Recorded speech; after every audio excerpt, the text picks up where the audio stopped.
جی السلام علیکم، امید ہے کہ آپ سب لوگ خیریت سے ہوں گے۔ کیا عمران خان صاحب نے جنرل باجوہ کے کہنے کے اوپر اسمبلیاں توڑیں؟ اس حوالے سے بڑی بحث چل رہی ہے۔ ایک 8 سیکنڈ کا کلپ دکھا کے بہت سارے لوگ اس پہ دانشوریاں کر رہے ہیں، تجزیے کر رہے ہیں، تبصرے کر رہے ہیں۔ اس حوالے سے تھوڑی سی بات ہوگی۔ اس کے علاوہ کچھ مزید چیزیں ہیں جو پاکستان کے اندر اس وقت ہو رہی ہیں۔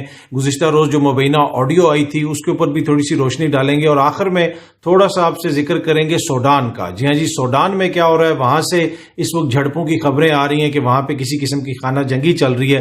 کیا وجہ ہے، سوڈان میں کیا ہو رہا ہے، وہ بھی آپ کو بتائیں گے اس ویڈیو کے آخر میں۔ اچھا، پہلی چیز، جنرل باجوہ کے کہنے پہ کیا عمران خان صاحب نے اسمبلیاں توڑی؟ ایک 8 سیکنڈ کا یہ کلپ چلایا جا رہا ہے، اور اس کلپ میں یہ وہ کہہ رہے ہیں کہ جنرل باجوہ نے بھی یہ کہا تو ہم نے اسمبلیاں توڑ دیں، اور اس کے اوپر بہت سارے دوستوں نے جو ہے نا بغلیں بجانا شروع کر دی، تبصرے کرنا شروع کر دی کہ یہ دیکھیں جنرل باجوہ کے کہنے پہ یہ کہہ دیا، جنرل باجوہ کے کہنے پہ وہ کہہ دیا، اسمبلیاں تو عمران خان نے توڑی جنرل باجوہ کے کہنے پہ۔ لیکن اس سے پہلے جو 1.5 منٹ کلپ ہے وہ نہیں چلایا جس میں وہ کہہ رہے ہیں عمران خان کہ جناب ہر کوئی ان میں سے کہتا تھا اگر آپ کو الیکشنز چاہیے تو آپ اسمبلیاں توڑ دیں۔ ان کے تمام لیڈران کہتے تھے، انہوں نے شاہد خاقان عباسی صاحب کا نام لیا، دیگر لوگوں کا نام لیا، اور بتایا کہ پی ڈی ایم کی قیادت مسلسل یہ کہتی رہی کہ اگر آپ کو الیکشنز چاہیے تو آپ اسمبلیاں توڑ دیں۔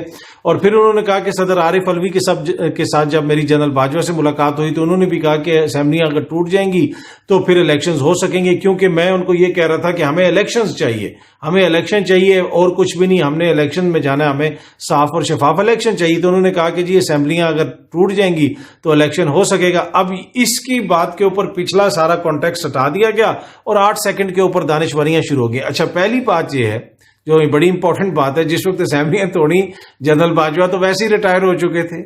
جنرل باجوہ تو اس وقت آرمی چیف ہی نہیں تھے جب اسمبلیاں توڑی گئی تھیں، وہ تو پہلے ان سے بات ہوئی تھی، اس وقت وہ آرمی چیف تھے، جس وقت وہ کہیں سپتمبر کی بات کر رہے تھے خان صاحب غالباً، تو اس وقت جب ان سے کوئی ملاقات ہوئی تھی تو انہوں نے یہ بات کی تھی۔ اور اس کے علاوہ انہوں نے غالباً پہلے بھی کسی کے ذریعے پیغام بھجوایا ہوگا، یہ بات کی ہوگی، کیونکہ خان صاحب پہلے بھی پرائیویٹ میٹنگز کے اندر یہ بات کر چکے ہیں کہ ہمیں مختلف پیغام بھجوائے جاتے تھے کہ ٹھیک ہے جی ایسے اگر اسمبلیاں ٹوٹ جائیں گی تو یہ ہو جائے گا، اگر اسمبلیاں ٹوٹ جائیں گی تو پھر الیکشنز ہو جائیں گے، کیونکہ ان کو پتا تھا، ان کو کوئی اس قسم کی گارنٹی تھی کہ اسمبلیاں نہیں ٹوٹیں گی۔ پنجاب کی اسمبلی تو توڑنا بالکل ناممکن ہو جائے گا، کیونکہ پرویز الہی صاحب وہاں پہ حکومت میں ہیں، تو اس وجہ سے یہ اس طرح کی باتیں کرتے تھے کہ جی آپ اسمبلیاں توڑ دیں تو انتخابات ہو جائیں گے۔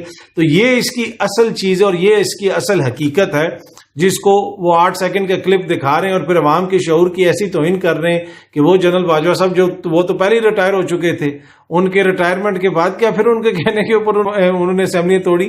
تو وہ جو پی ڈی ایم کے لیڈر صبح سے شام تک کہتے تھے کہ اسمبلیاں توڑ دو، اسمبلیاں توڑ دو، اس کے اوپر ان میں سے کوئی بھی دانشور جو ہے وہ کلپس چلا کے بتاتا نہیں ہے کہ جناب یہ دیکھیں یہ کیا کہہ رہے تھے۔ دوسرا، اینٹی اسٹیبلشمنٹ، یہاں پہ بہت سارے صحافی تھے پچھلے دور حکومت میں، لیکن اب ہمیں آگے پتہ چلا کہ وہ اینٹی اسٹیبلشمنٹ تو نہیں تھے، ان کو تو کوئی ایشو نہیں۔ آپ کو یاد ہوگا کہ اس زمانے میں کھٹ پتلی کہا جاتا تھا، اور کہا جاتا تھا کہ جی عمران خان بالکل جو ہے ان کی کہنے پہ چلتے ہیں، ان کے کہنے پہ کام کرتے ہیں، اور بڑے اس پہ اعتراضات ہوتے تھے، بڑی دانشوریاں ہوتی تھیں۔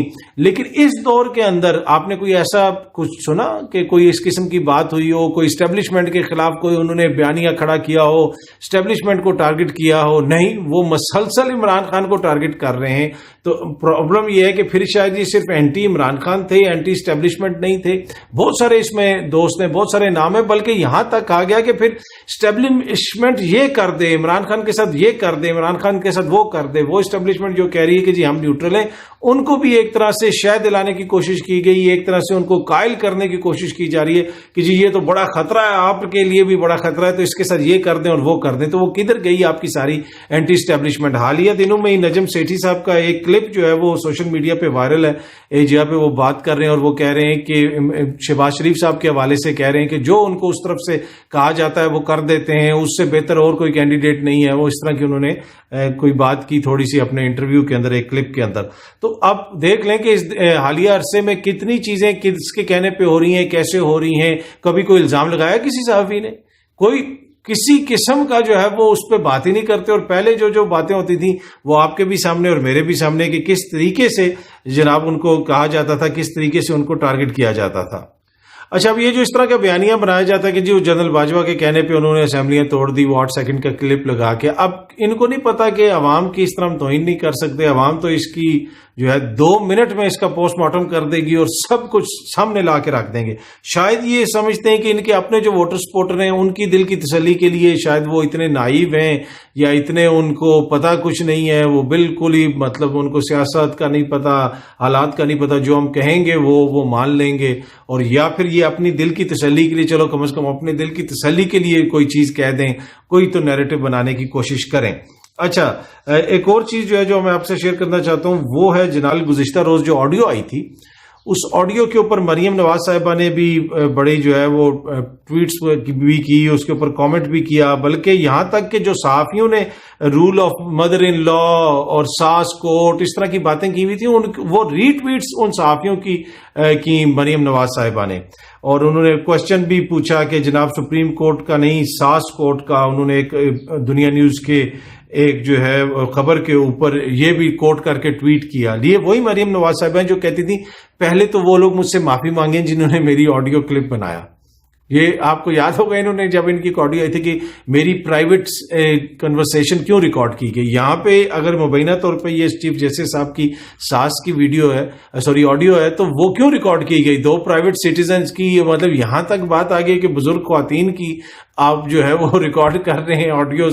اس سے آپ کو کیا ملا؟ اس کے اندر کون سی ایسی چیز تھی جس میں وہ کہتے کہ یہ فیصلہ کر دو وہ فیصلہ کر دو؟ اس میں تو کوئی ایسی چیز ہی نہیں تھی. جنرل چٹ چیٹ اس ملک کو جس نہج پہ لے کے آگے ہیں, آپ کسی کی بھی آڈیو اس وقت ریکارڈ کر لیں, کسی کی بھی ساس کی, کسی کی بھی جو ہے ماں بہن کی, کسی کے بھی بھائی کی, کسی کے بھی بزرگ کی, تو آپ کو وہ اسی قسم کی باتیں کرتے نظر آئیں گے کہ اس ملک کی حالت کیا کر دی ہے ان لوگوں نے, تو وہ تو اسی قسم کی باتیں کرتے آئیں گے. واقعی انہوں نے کون سا کہا, پر یہ چیز انہوں نے کہی کہ کس طریقے سے جو ہے وہ ان کے داماد کے اوپر دباؤ ڈالا جا رہا ہے. دباؤ کون ڈال رہا ہے, کس چیز کے لیے ڈال رہا ہے؟ اب مبینہ طور پہ یہ آڈیو پر اینی وے وہ جو مریم نواز کہتی تھی کہ مجھ سے معافی مانگی جائے میری آڈیو کیوں, وہ اب اس طرح کی باتیں کر رہی ہیں کہ جناب اس آڈیو میں مبینہ طور پہ یہ آ گیا تو یہ ثابت ہو گیا. اور پھر سلام ہے ان صحافیوں کو بھی جو چیف جسٹس صاحب کی ذات کو ٹارگٹ کر رہے ہیں, ان کی ساس کو ٹارگٹ کر رہے ہیں. ان میں سے کوئی بھی یہ ایتھیکل کوشچن نہیں اٹھا رہا کہ جناب یہ ریکارڈنگ کیوں کی گئی, ایک پرائیویٹ سٹیزن کی, ایک بزرگ خاتون کی کیا تعلق ہے, اس کا کس نے کی, اس پہ کوئی بات نہیں کر رہا. بلکہ بڑے بڑے دانشور صحافی جو ہیں وہ فیملی کوئی موٹر سائیکل پہ جا رہی ہے تو کیا ان کے اوپر جو ہے وہ اس قسم کی انتہائی جو ہے نا سطحی قسم کے تبصرے کر رہے ہیں, جس کو دیکھ کے بندے کو اندازہ لگانا مشکل ہو جاتا ہے کہ یہ مطلب ہو رہا کیا ہے پاکستان میں. کیا وہ ساری دانشوریاں, وہ ساری عقل, وہ ساری ذہانت, وہ سارے ایتھکس جو ہیں وہ 1 سال پہلے ختم ہو گئے تھے؟ جس طرح 1 سال پہلے وہ جو سارے اینٹی اسٹیبلشمنٹ صحافی تھے, سال سے ہم بھی ان کو ڈھونڈنے کی کوشش کر رہے ہیں. میرے خیال میں انہیں پتہ نہیں اب کس ملک کی یوگوسلاویا کی اسٹیبلشمنٹ سے ان کو کوئی ایشو تھا, اب تو وہ کوئی کسی قسم کی بات نہیں کرتے. اچھا, ایک اور سٹوری جو سامنے آ رہی ہے کہ جی اس طرح کی خفیہ رپورٹس ہیں کہ عمران خان کی زندگی کو خطرہ ہے, اور یہ خطرہ ان کو مختلف کالعدم تنظیموں سے ہے, دہشت گرد گروہوں سے ہے جو ان کو ٹارگٹ کر سکتے ہیں, الیکشنز کے دوران ٹارگٹ کر سکتے ہیں. یہ خفیہ رپورٹ ہے جی. تو بھائی یہ چیزیں تو پہلے بھی پتہ ہیں, یہ تو خان صاحب کو پہلے بھی پتہ ہے کہ ان کو ٹارگٹ کیا جا سکتا ہے, اسی وجہ سے تو وہ سیکیورٹی لے کے گھومتے ہیں. اس کے اوپر یہ حکومتی شخصیات جو ہیں وہ مذاق اڑاتی ہیں, لیکن الیکشن رکوانے کے لیے یہ عدالت میں جمع کرواتے ہیں کہ جناب عمران خان کی زندگی کو خطرہ ہے.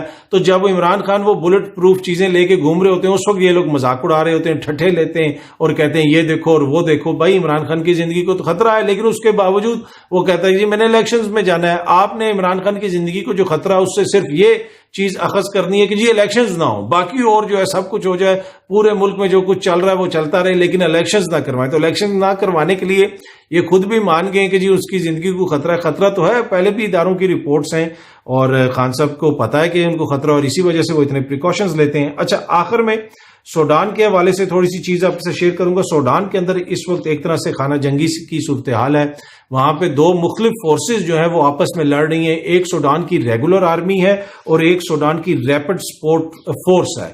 ہوا یہ تھا کہ سوڈان کے اندر 2021 میں وہاں پہ کوڈیٹا ہوا تھا, یعنی وہاں پہ ایک طرح سے فوجی بغاوت ہو گئی تھی, اور کونسل آف جو ہے نا کچھ جنرل مل کے وہاں پہ حکومت چلا رہے ہیں سوڈان کے اندر. ان کا کچھ ایشوز کے اوپر اختلاف ہوا, اور اس اختلاف کی وجہ سے جو مختلف فیکشنز ہیں وہ آپس میں لڑنا شروع ہو گئے. اس میں 2 فیکشنز ہیں, ایک جس طرح میں نے آپ کو بتایا کہ وہاں کی ریگولر آرمی ہے جو سوڈان کی, اور دوسری ریپڈ سپورٹ فورس ہے. جو ان کی ریگولر آرمی ہے ان کو جنرل عبد الفتح البرہان جو ہے وہ ہیڈ کرتے ہیں, اور جو ریپڈ سپورٹ فورس ہے اس کو جنرل محمد حمدان داگلو جو ہیں وہ اس کو ہیڈ کر رہے ہیں. اب ان کی آپس میں یہ لڑائی ہے. لڑائی یہ ہے کہ جو ریپڈ سپورٹ فورس ہے اس کو بھی فوج کے اندر شامل کرنا ہے. یہ ریپڈ سپورٹ فورس اگر مجھے صحیح طرح یاد ہے کافی 2010 کے 11 کے زمانے میں بنائی گئی تھی یا 13 کے زمانے میں, اور اس وقت جو وہاں پہ ریبلز وغیرہ تھے سوڈان کے اندر, آپ کو پتا ہے ماضی میں سوڈان کے 2 ٹکڑے بھی ہو چکے ہیں. ساؤتھ سوڈان سے علیحدہ ہو گیا تھا, اور وہاں پہ بڑے جسے آپ کہتے ہیں جنگجو تھے, مختلف فیکشنز تھے جو لڑ رہے تھے. ان کے خلاف لڑنے کے لیے سوڈان کی حکومت نے ایک ریپڈ سپورٹ فورس بنائی تھی, اور وہ بڑی جسے کہتے ہیں رuthless قسم کی فورس تھی. وہ مختلف جگہوں پہ آپریشنز وغیرہ بھی کرتے تھے, ان پہ مختلف الزامات وغیرہ بھی لگتے تھے. اور اب جب سوڈان کے اندر وہ جو فورس ہے اس کو مزید آرگنائز کیا گیا, اور ایک جنرل صاحب جو ہے وہ اس کو لیڈ کرتے ہیں, اور اب ان کو ریگولر جو ہے آرمی میں شامل کرنا ہے. جنرل محمد حمدان داگلو جو ہیں وہ یہ کہتے ہیں کہ ان کو ریگولر آرمی میں مرج کرنا ہے. کس طریقے سے مرج کرنا ہے اس کے اوپر بھی تھوڑے سے اختلافات ہیں, اور حالیہ دنوں میں یہ جو ریپڈ سپورٹ فورس تھی مختلف جگہوں پہ یہ تعینات ہونا شروع ہو گئی, جس کی وجہ سے جو آرمی کے لوگ تھے جو ادھر کی ریگولر آرمی ہے ان کو تحفظات تھے, اور اس کی وجہ سے یہ جناب آپس میں لڑائی شروع ہوئی. اور آگے نظام کو کس طرح لے کے چلنا ہے, سویلین حکومت کو کس طرح لے کے آنا ہے, سیاستدانوں کو کس طرح شامل کرنا ہے, اس کے اوپر بھی اختلافات ہیں, جس کی وجہ سے یہ ساری خانہ جنگی